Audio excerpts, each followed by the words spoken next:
തോൽവികൾ ഏറ്റുവാങ്ങാൻ ചന്തുവിന്റെ ജീവിതം പിന്നെയും ബാക്കി. ഈ വരികൾ മാത്രം മതി വടക്കൻ പാട്ടുകളിലെ ചതിയൻ ചന്തുവിനെ MT എന്ന എഴുത്തുകാരൻ നൽകിയ പുതിയ മുഖൻ എന്തെന്ന് വരച്ചു കാട്ടാൻ. MTയുടെ ശക്തമായ തൂലികയിൽ പിറന്ന ആറ്റിക്കുറുക്കിയ ഡയലോഗുകൾക്ക് ഹരിഹരന്റെ സംവിധാന മികവിൽ മമ്മൂട്ടി തന്റെ ശബ്ദ ശരീരഭാഷ കൊണ്ട് പുതിയ മാനങ്ങൾ നൽകിയപ്പോൾ പിറന്നത് മലയാള സിനിമയുടെ എവർ ക്ലാസിക് ചിത്രവും കഥാപാത്രവുമാണ്. 36 വർഷങ്ങൾക്കിപ്പുറം ഒരു വടക്കൻ വീരഗാഥ വീണ്ടും എത്തുമ്പോൾ അത് മലയാള സിനിമയുടെ ചരിത്രത്തിലെ തന്നെ വലിയൊരു ഏടാണ്. ഏതൊരു സിനിമാ പ്രേമിക്കും MTയുടെ രചനകൾ ഒരു പാഠപുസ്തകമാണെന്ന് പറയാറുണ്ട്. വടക്കൻ വീരഗാഥ അതിനൊരു ഉത്തമ ഉദാഹരണമാണ്. വടക്കൻ പാട്ടുകളിലൂടെ സുപരിചിതമായ സംഭവങ്ങൾക്കെല്ലാം പുതിയൊരു ഭാവം നൽകുമ്പോൾ ആ കഥകളിലെ ധീരയോദ്ധാക്കൾക്കെല്ലാം മാനുഷികതയുടെ മുഖം കൂടി അദ്ദേഹം നൽകിയിരുന്നു. മമ്മൂട്ടി അവതരിപ്പിച്ച ചന്തു ചേകവർ മുതൽ കണ്ണപ്പൻ ചേകവരും ആരോമൽ ചേകവരും ഉണ്ണിയാർച്ചയുമൊക്കെ കഥാപാത്രത്തിന്റെ തെളിമ മങ്ങാതെ ഇന്നും സിനിമാ പ്രേമികളുടെ മനസ്സിലുണ്ട്. കുറുക്കിക്കൊള്ളുന്ന ഡയലോഗുകളും അനശ്വര ഗാനങ്ങളും കളരിപ്പയറ്റും അതിമനോഹരമായ ഷൂട്ടിംഗ് ലൊക്കേഷനായ ഗുരുവായൂർ പുന്നത്തൂർ കോട്ടയുമൊക്കെയായി സമ്പൂർണ്ണ ക്ലാസിക് പടമെന്ന് ഒരു വടക്കൻ വീരഗാഥയെ വിശേഷിപ്പിക്കുന്നത്. 1989 ഹരിഹരൻ സംവിധാനം ചെയ്ത ഈ ചിത്രം 35 വർഷങ്ങൾക്ക് ശേഷം വീണ്ടും റിലീസിനൊരുങ്ങുകയാണ്. ആധുനിക സാങ്കേതിക വിദ്യകളുടെ സഹായത്തോടെ പഴയ തലമുറയ്ക്കും പുതിയ തലമുറയ്ക്കും ഒരുപോലെ ഈ ചിത്രം വീണ്ടും ആസ്വാദികരമാകുമെന്നാണ് അണിയറ പ്രവർത്തകരുടെ പ്രതീക്ഷ.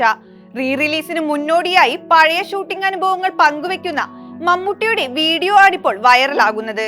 രമേശ് പിഷാരടിയാണ് മമ്മൂട്ടിയെ ഇന്റർവ്യൂ ചെയ്യുന്നത്. മമ്മൂട്ടി കമ്പനിയുടെ യൂട്യൂബ് ചാനലിലാണ് അഭിമുഖം വന്നിരിക്കുന്നത്. ഇതിനകം മമ്മൂട്ടിയുടെ ഓർമ്മകൾ പങ്കുവെക്കുന്ന വീഡിയോ സമൂഹ മാധ്യമങ്ങളിൽ വൈറലായി കഴിഞ്ഞു. PV ഗംഗാധരനാണ് മമ്മൂട്ടിയെ ചിത്രത്തിലേക്ക് വിളിച്ചതെന്നും മമ്മൂട്ടി പങ്കുവെച്ചു. ഉണ്ണിയാർച്ചയുടെ കഥയാണെന്നും ചതിയൻ ചന്തുവിന്റെ വേഷമാണ് ചെയ്യേണ്ടതെന്നും അറിഞ്ഞപ്പോൾ വില്ലനായി അഭിനയിക്കണോ എന്നായിരുന്നു മമ്മൂട്ടി തിരിച്ചു ചോദിച്ചത്. MT ആണ് തിരക്കഥയെന്നും ഹരിഹരൻ സാർ ഡയറക്ഷൻ എന്നും കേട്ടപ്പോൾ പിന്നെ ഒന്നും നോക്കാതെ അഭിനയിക്കുകയായിരുന്നു മമ്മൂട്ടി. സിനിമ കണ്ടിറങ്ങുമ്പോൾ ചതിയനായ ചന്തു ഒരു വേദനയായി മാറുന്നത് തിരക്കഥയുടെ മഹത്വമാണെന്നും മമ്മൂട്ടി പറഞ്ഞു. ഷൂട്ടിനിടെ സംഭവിച്ച ശരീരത്തിൽ വാൾ കുത്തി കയറിയുണ്ടായ അപകടത്തെക്കുറിച്ചും മമ്മൂട്ടി വെളിപ്പെടുത്തുന്നുണ്ട്. ഒരു യോദ്ധാവായതിനാൽ കളരിപ്പയറ്റും കുതിര സവാരിയും ഒക്കെ ഷോട്ടിനു വേണ്ടി പഠിക്കേണ്ടി വന്നു. മമ്മൂട്ടിയുടെ വാക്കുകൾ ഇങ്ങനെയായിരുന്നു: കളരി അഭ്യാസവും കുതിരാഭ്യാസവും ഒക്കെ പഠിക്കണമെങ്കിൽ മാസങ്ങളോളം പരിശീലനം നടത്തിയേ പറ്റൂ. നമ്മൾ സിനിമയിലെ ഷോട്ടുകൾക്ക് മാത്രമാണ് അഭിനയിക്കുന്നത്, അല്ലാതെ വലിയൊരു കളരി അഭ്യാസം പൂർണ്ണമായും ചെയ്യുന്നില്ല. തെറ്റിപ്പോയാൽ തിരുത്തി അഭിനയിക്കാനും പറ്റും. സിനിമയിൽ അതിന്റെ ചുവടുകളും ശൈലികളും ആറ്റിറ്റ്യൂഡും മതി. ആ കാലത്തൊക്കെ ചെയ്യാൻ ധൈര്യവുമുണ്ട്.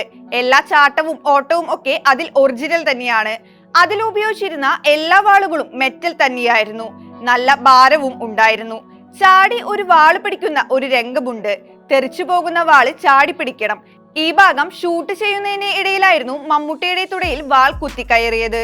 ചിത്രത്തിൽ മമ്മൂട്ടിയെ കൂടാതെ സുരേഷ് ഗോപി, മാധവി, ബാലൻ K നായർ, ക്യാപ്റ്റൻ രാജു, ഗീത, ചിത്ര എന്നിവരായിരുന്നു മറ്റ് പ്രധാന വേഷങ്ങളിലെത്തിയത്.